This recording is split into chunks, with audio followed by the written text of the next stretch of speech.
the whisper of the void. I never believed in fairy tales. Not the kind told to children at bedtime, but the ones whispered in smoky kitchens of old apartment buildings or lost amidst the roar of cars on central streets. My life had always been clear, logical, with no room for mysticism. James was an architect, a man who built reality, not imagined it. I was 33 years old and I thought I knew this world inside out. My days flew by to the rhythm of blueprints, client meetings, and rare evening jogs along the embankment. There was me, my cozy, though somewhat minimalist, penthouse with a city view, and a job that allowed me to see this world in clear geometric lines. My body, like my mind, was a tool that demanded precision and care. Every day before dawn I was at the gym where my old trainer, Terry, always joked that I should be modeling for sports magazines. He said that my athletic physique, hardened by years of training, broad shoulders, strong arms, abs that showed even through thin workout clothes, was living proof of discipline. I felt the gazes on me myself, especially women's, as I walked by. Their eyes often lingered on my face, framed by thick dark brown hair, always neatly trimmed, and deep gray eyes that usually exuded calm and confidence. No beard, just a light stubble that disappeared every morning under the razor's blade. I dressed simply but stylishly, quality fabrics, classic silhouettes that always emphasized my masculine physique. Another morning dawned. Sunlight streamed through the panoramic windows of my penthouse, promising another clear day. I took a final sip of strong coffee and was about to leave when my gaze caught on the street below. The small square near my building, usually quiet at this hour, was strange today. Near one of the benches next to a playground stood a man. He looked about 40, dressed in an expensive but noticeably wrinkled suit, like a businessman who had just emerged from a car crash. But it wasn't the suit that struck me. His eyes. They were utterly empty, like glass beads staring into nothingness. He stood motionless, unblinking, unresponsive to the morning wind rustling the tree branches. His face, pale, almost gray, and his posture, unnaturally rigid. Then, with an eerie slowness, he raised his hand, examined it as if seeing it for the first time, and with a slight grimace, more akin to a distortion than an emotion, lowered it. Seconds later, he moved off just as slowly, like a puppet on invisible strings, oblivious to everything around him. My rational brain frantically searched for an explanation. This was not a sleepwalker, not a drunk, not a madman. This was something else. Something that evoked a feeling of deep discomfort I couldn't shake. This man, his gaze, his movements, they were utterly wrong. This incident haunted me all day. In the evening, returning home, I tried to distract myself by turning on the radio. But even there, on the local news, a report flashed about an increase in strange behavior and temporary disorientation among people. The dispatcher spoke with clear concern in his voice. This wasn't just a coincidence. This was the first alarm bell. Even after what I had seen and heard, my mind desperately clung to logic. However, fragments of old rumors began to surface in my subconscious, always lingering around the old railway bridge that loomed on the city's outskirts, crossing the river. Its massive metal structures, rusty and weathered by time, seemed to breathe some ancient, unspoken mystery. This edifice always had its own, somewhat sinister aura fed by whispers. I had often heard people, when mentioning it, lower their voices as if afraid of being overheard. Most frequently they whispered about one thing: beneath it, there's a room. They say whoever enters it doesn't return the same. These were just tales, urban legends I'd heard since childhood, and I'd always dismissed them as childish frights.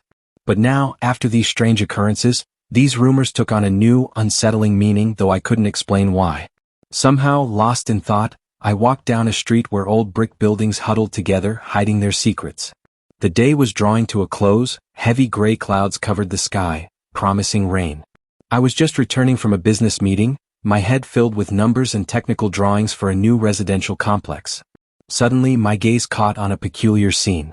Near an old, dilapidated telephone booth on the corner, 3 teenagers were agitated. They were scared, their faces pale, their voices trembling. "I told you not to go there," one exclaimed, shivering. "But she was different, Kevin." "Completely different," the second replied, looking around as if afraid of being watched. The third, a girl with bright pink hair, simply wept, pressing her hands to her face. Her words were almost unintelligible, but one thing I clearly made out: under that structure, beneath it. I stopped listening. Again those rumors, connected to that ancient structure? Had these children gotten into some trouble related to it? My heart, usually so calm, did a strange flip. I was about to approach to ask if they needed help, but at the last moment something stopped me. Perhaps their frightened faces, or how quickly they fled, barely noticing my gaze. They disappeared as abruptly as they had appeared, leaving behind only a feeling of inexplicable anxiety. On my way home, I noticed that this motif of the mysterious structure appeared around me more and more often. In the coffee shop where I got my morning coffee, I overheard the barista, a young woman, telling a customer about strange people who had appeared in the nearby area.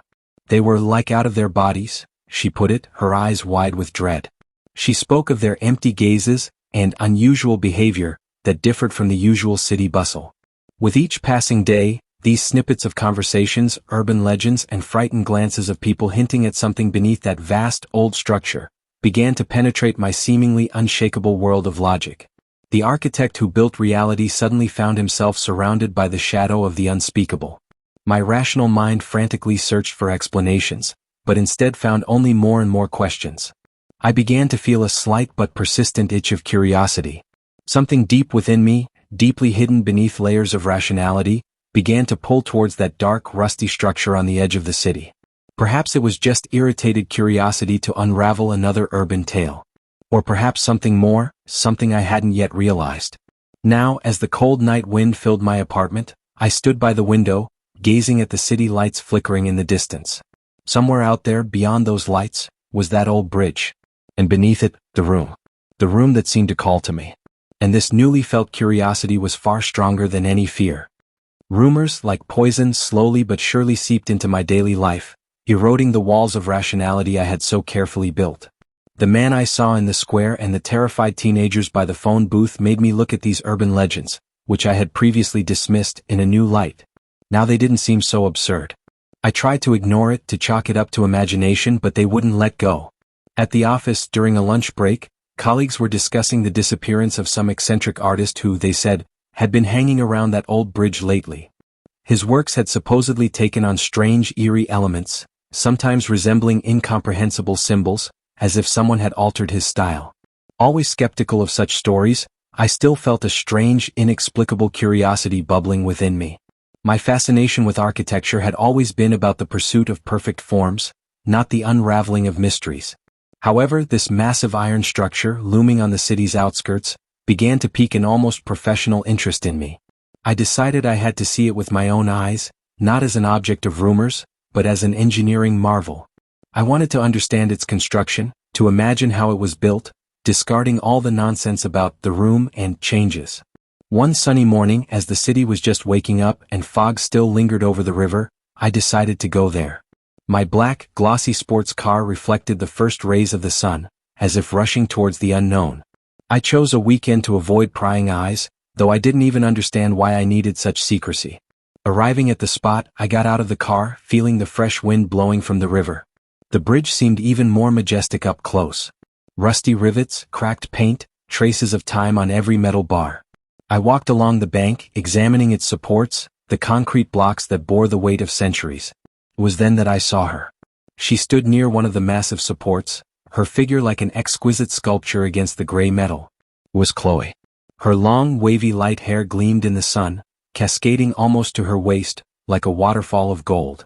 She wore a light, flowing copper-colored dress that perfectly highlighted her slender figure, thin waist, and magnificent legs that seemed endless. The dress was flawlessly tailored, with a slight slit that barely revealed alluring curves without appearing vulgar, yet it drew the eye. Her face was truly beautiful, expressive cheekbones, sensual full lips that resembled rose petals, and large, deep blue eyes that seemed bottomless.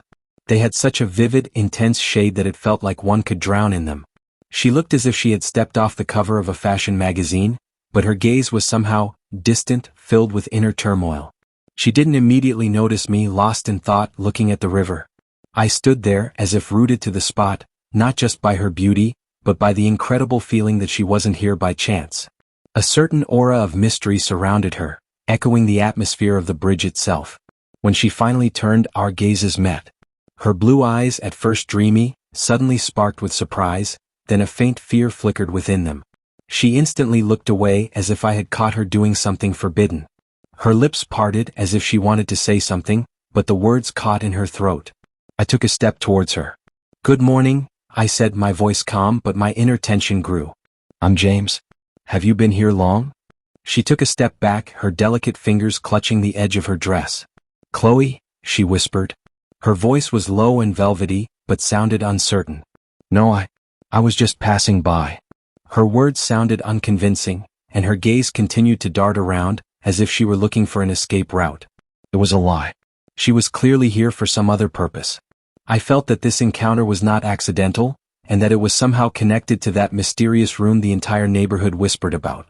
Her beauty was incredible, but her inner tension, that elusive feeling of fear, made her even more enigmatic and attractive. My rationality, which had previously been my shield, now proved powerless before this woman and the mystery that enveloped her. I knew I couldn't just leave. My curiosity, which had once been only a slight itch, now turned into an uncontrollable desire to unravel her secret and what the old railway bridge concealed. I felt that Chloe was the key to this mystery. I looked at Chloe and my rational mind, usually so unyielding, faltered.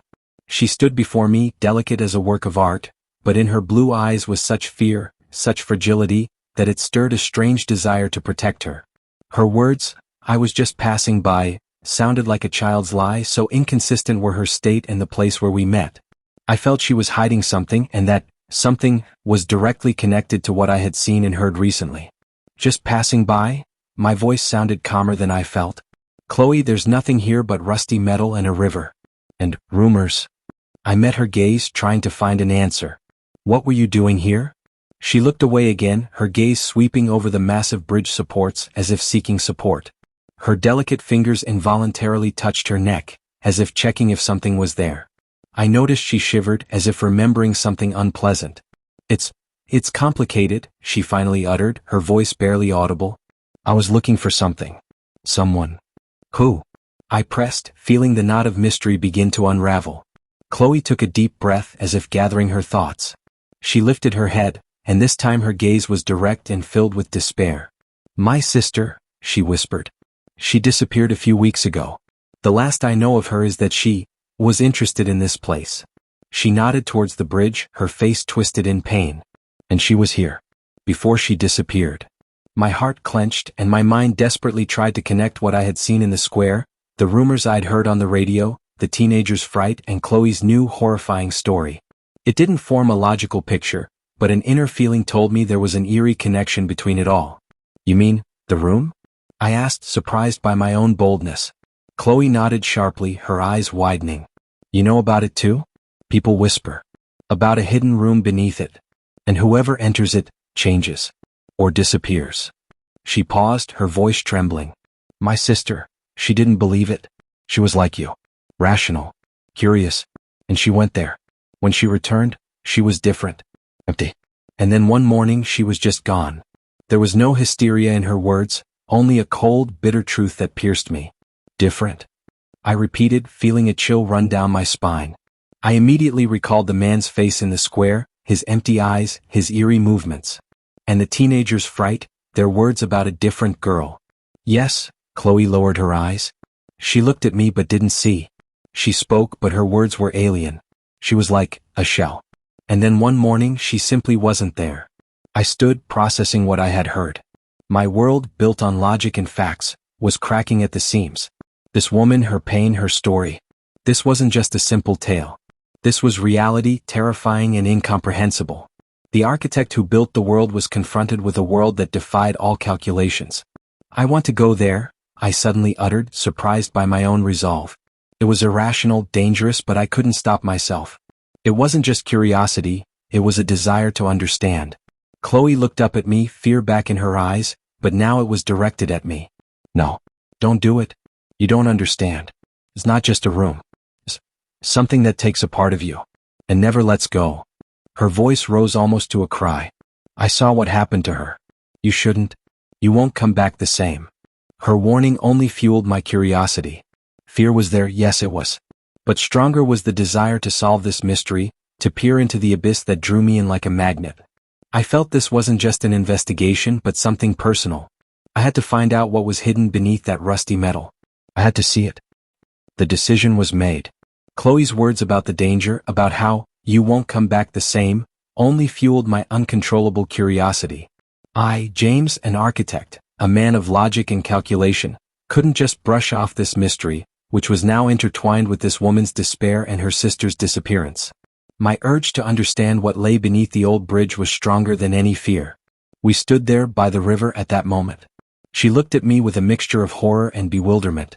"You're really going there?" Her voice was barely audible. "Yes," I replied firmly. "And you're coming with me." I saw her eyes widen in surprise, but also with some hidden hope. "But, when?" "That's not a place to go in the middle of the day." She looked around as if afraid someone might see them. "We need to wait for dawn when no one will be there. Otherwise, it will attract too much attention." I nodded. Her suggestion was perfectly logical, even for such an irrational undertaking. "Then tomorrow at dawn. I'll pick you up." I knew the next few hours until dawn would be a test of my endurance. Thoughts of the mysterious room, of the man in the square, of Chloe's sister, of that strange hum she mentioned, wouldn't leave me alone. My rational mind desperately searched for explanations, but found only more questions swirling in my head like swarms of angry bees. I didn't sleep, mentally replaying her every movement, every word, and felt something within me slowly but inexorably changing. Finally, morning arrived. Dawn's rays barely pierced the clouds, promising a gloomy but windless day. I pulled up to her house. Chloe was already waiting. She was pale, her long light hair gathered in a messy bun, which only emphasized the fatigue on her face. She was in jeans and a simple jacket, not at all the elegant stranger I had met yesterday. "Are you sure?" Her voice trembled. "It's dangerous. My sister." "I have to see it," I replied, feeling a strange calm that contradicted my inner anxiety. "And we'll find your sister." It was perhaps an illogical promise, but I made it. We set off. The city was still asleep, only a few isolated cars cutting through the silence. My black sports car, which usually took me to business meetings or the gym, today was taking us to the edge of the known. The closer we got to the outskirts, the stronger the feeling of suffocation became. The air thickened, filling with the smell of rust and dampness, and the bridge itself, slowly rising on the horizon, seemed even larger and more oppressive than before. Its massive metal structures, which I had previously seen only as an engineering marvel, now seemed to breathe something ancient and sinister. It wasn't just a structure, it was a threshold. We stopped a few hundred meters before the bridge, where the old dirt road disappeared into the thickets. From there, only on foot. I took out a flashlight and Chloe clutched an old, worn photograph in her hands. We walked along the riverbank, pushing through tall grass and bushes. The silence between us was tense, broken only by our footsteps and the quiet murmur of the river. Chloe walked ahead, her gaze sweeping over the bridge supports as if she already knew where to go. "She said the entrance was hidden," she whispered without turning around. "Under the oldest support, closer to the water. Where the stones seem wrong." We reached the base of the bridge. Its shadow enveloped us like a cold blanket. The metal creaked and groaned overhead with the light wind, creating an eerie symphony. I shone my flashlight on the stone supports. Age and dampness had taken their toll, covering them with moss and dark stains. I felt my heart begin to beat faster, not from fear but from anticipation. Chloe stopped near one of the supports, her finger pointing to a small gap between the huge stone blocks. "Here," she said barely audibly. I peered closer. Between two massive stones, which seemed to be part of a single continuous structure, there was a barely visible dark opening. It was so skillfully disguised that it was easy to miss unless you knew what to look for. For an architect used to seeing structural flaws, it was perfect. Too perfect for a coincidence. I cautiously slid my hand in, feeling the edge. Metal. A door. Ancient, rusty, it was almost invisible. I tried to open it, the iron groaned but didn't yield. "Locked," I said, pulling harder. "Try pushing," Chloe whispered, her voice tense. My sister said it opened inwards. I braced my shoulder against the metal. The door groaned again, louder this time, and with a dry screech, slowly swung open inwards, releasing a stream of stale, cold air that smelled of metal, mold, and something else, something odorless but nauseating. It was the smell of nothing, of emptiness that was too heavy for the air. The flashlight beam cut through the darkness, illuminating a narrow, stone corridor that sloped downwards. The walls were bare, gray with dampness, and the air was so heavy it felt like breathing lead. "I'll go first," I said, feeling strangely resolute. My logic, my self-preservation instinct, which always guided me, were now somewhere far away. This was pure, unstoppable curiosity.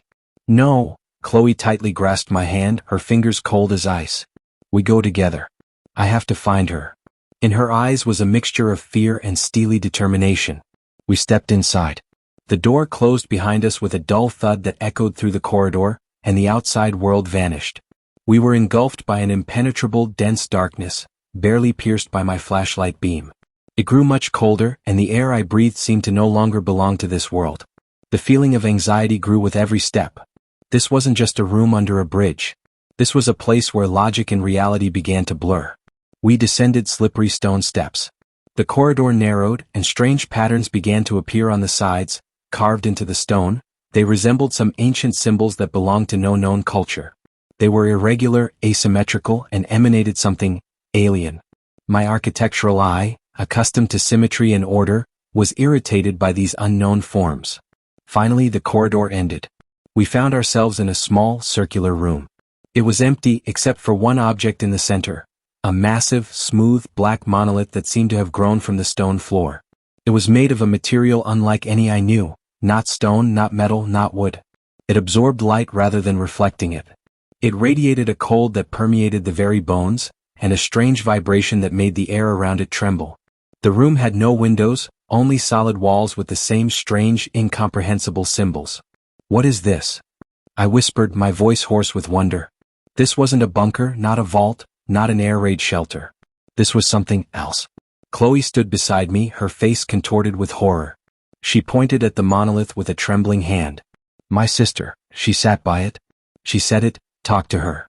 At that very moment, a quiet, almost inaudible hum began to emanate from the monolith. It wasn't a sound, but a vibration that permeated the entire body from bones to the very soul. It was low, deep, and caused a sensation as if you were hearing not with your ears, but with every cell of your body. It penetrated the mind, blurring its boundaries. Images. They began to appear in my consciousness, fragments, flashes, some incomprehensible symbols, colors, sounds that made no sense. It wasn't a vision, but rather a sensation that the brain was trying to comprehend a vast stream of information not meant for human perception. My logic desperately tried to cling to something familiar, but everything blurred. My head swam and my body felt heavy. I felt my own thoughts beginning to transform into something else, as consciousness tried to adapt to the impossible. I looked at Chloe. Her face was as pale as mine, and her eyes were wide open, staring at the monolith. She felt it too. "We have to go," Chloe whispered, her voice filled with panic. She tried to step back, but her feet seemed rooted to the spot. But I couldn't tear my gaze away from the monolith. The hum intensified, and the images became clearer, though still incomprehensible. It was terrifying yet incredibly alluring. My mind, accustomed to order, seemed to be offered a new, impossible truth. And I felt something within me, changing. I couldn't yet understand what, but I knew, I wouldn't come back the same. The hum ceased as abruptly as it began, leaving a ringing in my ears and an emptiness in my head. My consciousness, which had just been blurred by a flood of alien images and sensations, now tried to cling to familiar reality. I stood swaying, feeling my legs buckle. The air in the room seemed even heavier, but the bone-chilling cold was now not physical but internal. "James?" Chloe's voice was barely audible, filled with dread. She too swayed, pressing her hands to her temples. Her face was pale, her eyes wide, and I saw in them the echo of what we had just experienced. I tore my gaze from the black monolith. It stood as still and silent as before, but now it seemed to me not just a piece of unknown material, but a living, breathing entity that had left its imprint on my mind. My logic, my architectural view of the world, desperately tried to restore order, but it was useless. It was impossible to explain. It was real. And it had changed me. "We have to get out of here," I whispered, my own voice sounding alien to me. A strange indifference had entered it, an unfamiliar detachment. Perhaps it was shock. Perhaps something else. Chloe nodded, her eyes fixed on me as if trying to understand if I was okay. She had seen the same thing. She had experienced this with me. This shared experience, this shared horror, had created an invisible but strong bond between us. Slowly, step by step, we moved towards the exit. Each step took us further from the monolith, but not from its influence. The patterns on the corridor walls, which had previously irritated my architectural eye with their asymmetry, now seemed familiar, as if I had seen them before or even understood their hidden geometry. This thought was chilling. When we finally emerged from the door into the dawn air, the sun had already risen higher, but its rays seemed weak, almost unreal. The world outside the room was the same, yet entirely different. The trees, the river, the city in the distance, everything was in its place, but my perception had changed. Sounds were muffled, colors duller, and familiar objects seemed flat, lacking depth. It was like looking at the world through dusty glass, or as if a part of my own inner world had vanished. I looked at Chloe. She too was different. Her face, though pale, now seemed not merely tired but somehow detached. Her blue eyes, which had previously radiated despair, were now calm, almost empty, like the eyes of the man I had seen in the square. I felt a slight pang of fear. Had she changed more than I had? How do you feel? I asked, trying to make my voice sound normal. She smiled faintly. It was a strange, unusual smile. Odd. Like, a part of me stayed there. But at the same time, I feel lighter. Nothing matters. Her words sounded eerily calm. This wasn't her despair, not her sadness. It was indifference. A chill ran down my spine. She had lost something. Something that made her Chloe. And it wasn't just a metaphor. I remembered her words about her sister. She was different. Empty. Had it begun? My own feeling was different. My logic was still with me, but it now worked differently. I felt new gaps in my brain, as if some memories or emotional attachments had simply vanished, leaving a void. But at the same time, I felt an inexplicable clarity, a new knowledge that I had no source for. It was as if I suddenly saw the true structure of the world, its hidden mechanisms, and they were nothing like I had imagined. It was both terrifying and alluring. We silently reached the car. The drive back was wordless. The city slowly woke up, but its bustle seemed distant, unimportant.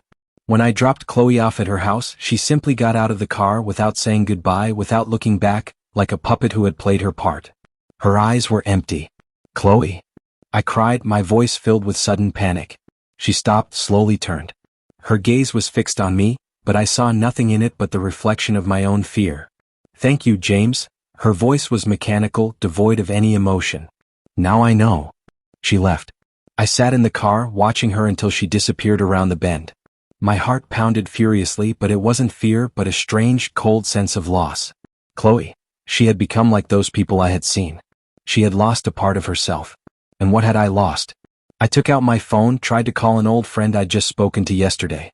But his name in my contacts seemed alien. His face in the photo evoked no emotion, as if he were just a casual acquaintance.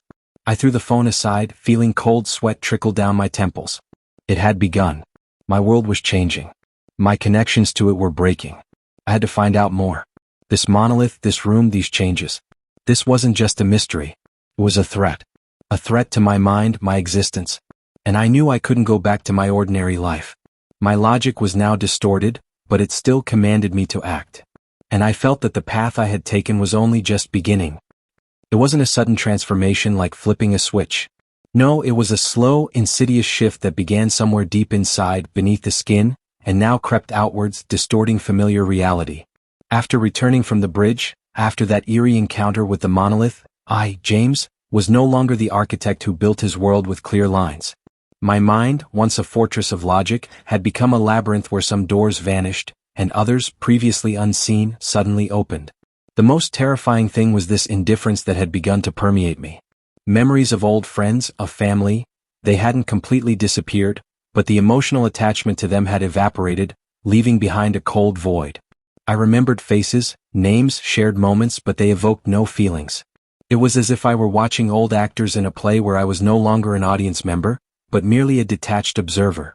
My own achievements, my successes in architecture, all of it suddenly seemed meaningless, trivial. This wasn't depression, it was something far worse, the absence of any emotions that make life meaningful. But there was one person whose image haunted me. Chloe. Her empty eyes, her mechanical, "Thank you, James." Now I know. These words echoed in my head, mingling with the low hum that still seemed to permeate me from within. I couldn't forget her. It was illogical, as, according to my new state, I should have been indifferent to everyone. Yet, between us, between those who had experienced the encounter with the monolith, a connection had formed, eerie, incomprehensible, yet real. I felt that her fate was inextricably linked to mine, and that only together could we understand what was happening. I found her that same day, closer to evening. She sat on a bench in the park, near a children's playground, staring into the void. Children played around her, mothers laughed, but she was disconnected from this world like a ghost. She seemed even paler, and her light hair, scattered over her shoulders, appeared duller. Chloe? I cautiously sat beside her. She slowly turned her head. In her blue eyes, so bright yesterday, there was now nothing but the reflection of the sky. No emotion, no recognition. It was the same gaze as the man in the square. James, she uttered, her voice flat, colorless. Do you feel it too? Feel what? I asked, trying to remain calm. The emptiness, she nodded almost imperceptibly. Like something was taken. And now, nothing hurts. Not even my sister's disappearance. It's strange. It should hurt, but it doesn't.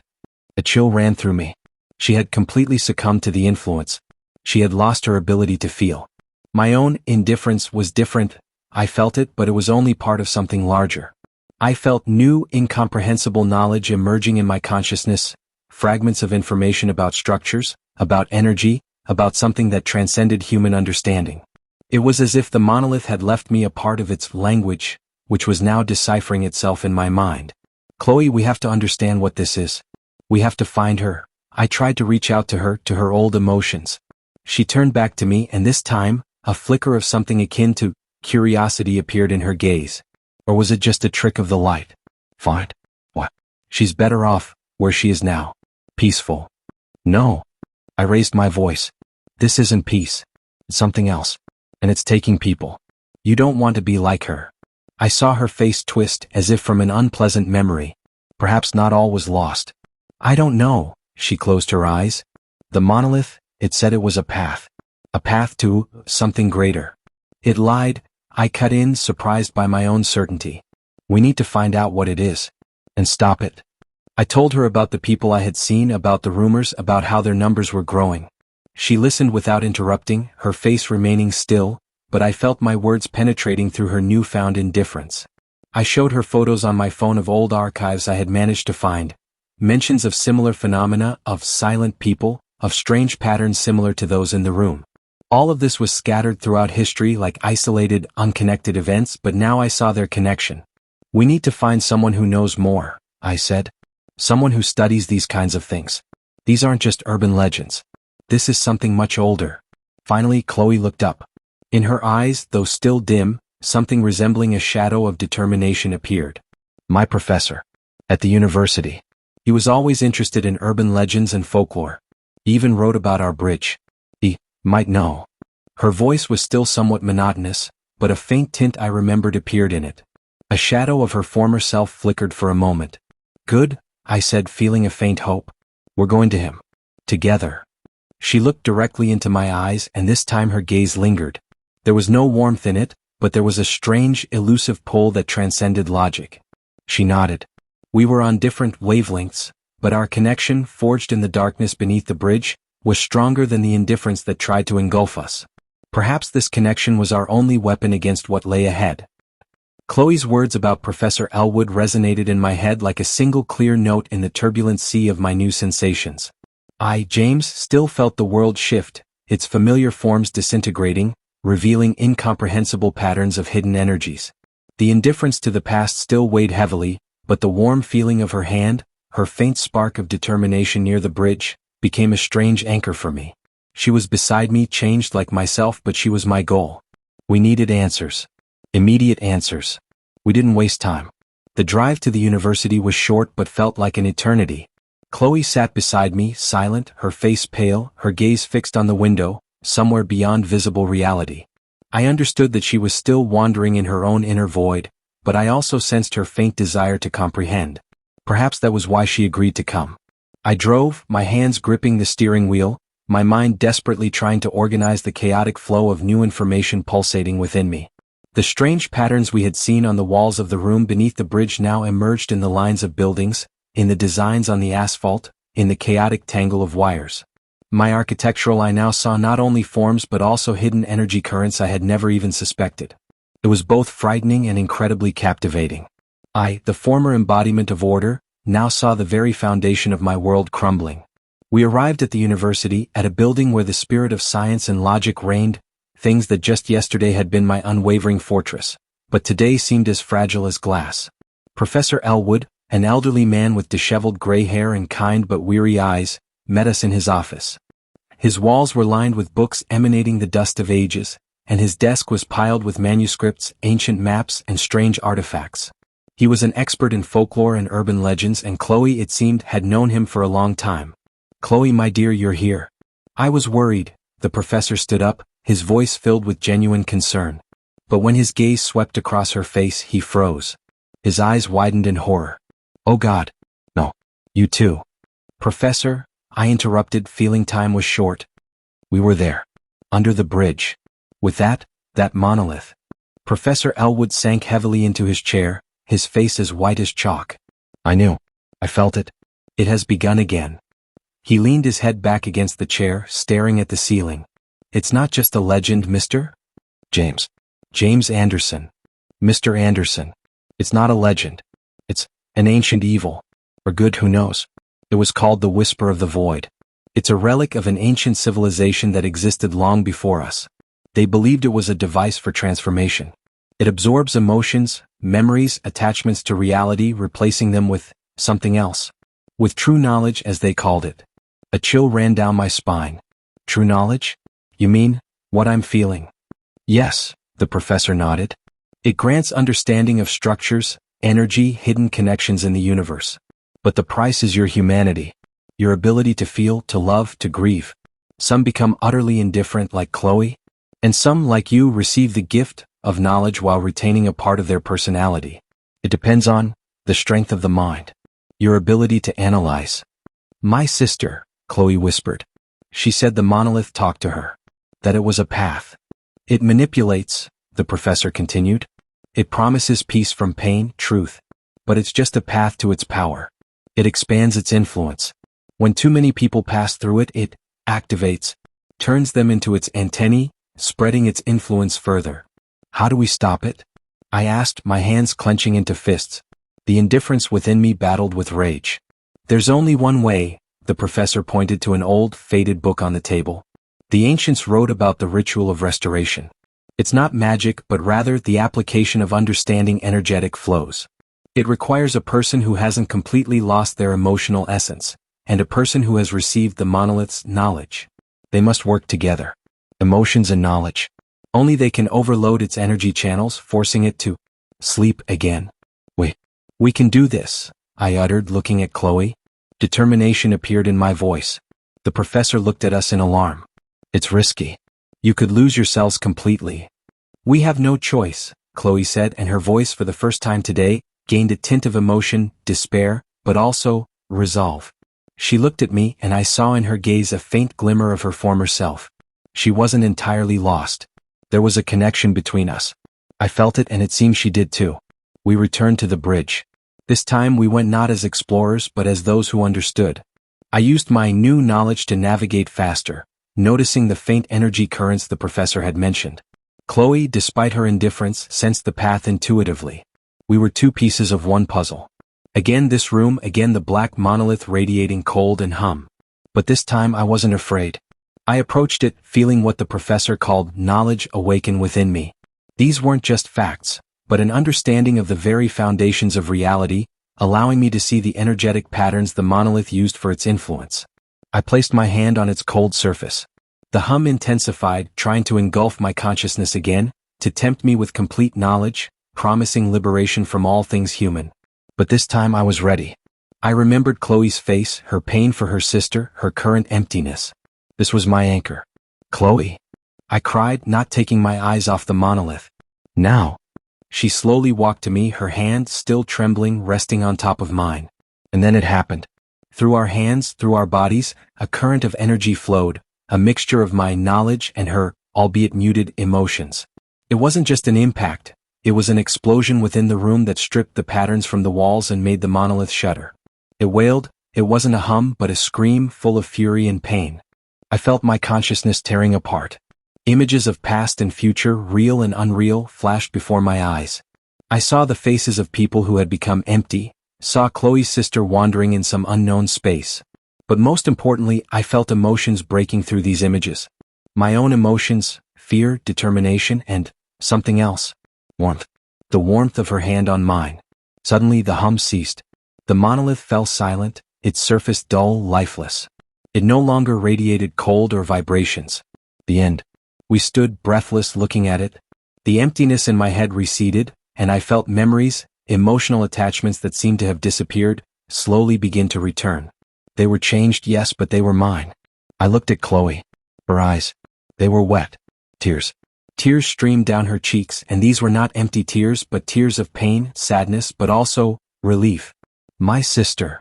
She whispered, her voice trembling, alive. I feel her, somewhere out there. She hasn't returned. But she's free. She looked at the monolith, then at me. We did it. The same tenderness I had seen when we first met appeared in her gaze. She was back. Not completely, no. She was different, but she was herself. Her emotions had returned, albeit with the taste of what she had experienced. I reached out my hand and she squeezed mine. Her fingers were warm. I felt something inside me that had been frozen begin to thaw. My logic was still sharp, but it was now supplemented by a new, deeper understanding of the world that the monolith had given me, but which I now controlled. I saw her not just as a victim, but as a strong, fragile spirit with whom I had walked through hell. We exited the room, the door closing behind us again. Dawn was already full. The city breathed with life. Now we saw it anew. Saw its beauty, its flaws, its hidden secrets. We walked in silence, hand in hand. This journey had changed us both. I was no longer just an architect building physical structures, but a person who understood other, unseen worlds. Chloe, despite the bitter loss of her sister, found peace and returned to herself, gaining a new understanding of life. We were not who we were. We were new. James and Chloe, two souls, changed but not broken. We had passed through the darkness and found not only answers but also each other in a new, deeper sense. This was not the end, but a new dawn of our shared path, which had only just begun.